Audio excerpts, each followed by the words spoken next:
Mga igsuan, maayong adlaw nato. Kini maoy angay natong pamalandungan karon. Instead mo blame ta sa uban, pwede mo tan-aw ta sa tong kaugalingon.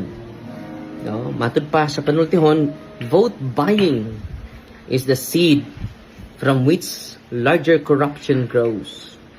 So di nagsugod di ay ang corruption diha sa liso sa pagbaligya sa tong boto.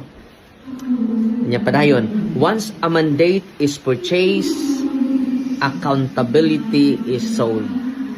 So unsaon na to pag expect og accountability kung gibaligya na nato atong boto. Bana nga karon ang kalisod sa atong nasod, mao nanto ni magtudlo nato.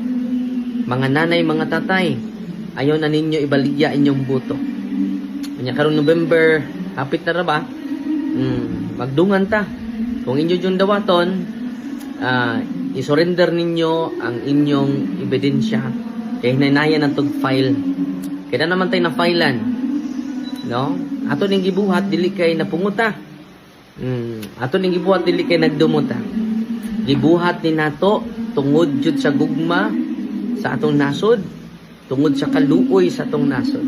Wanay lain. So, Fighty Maria, Tatak FD with a humble heart. God bless.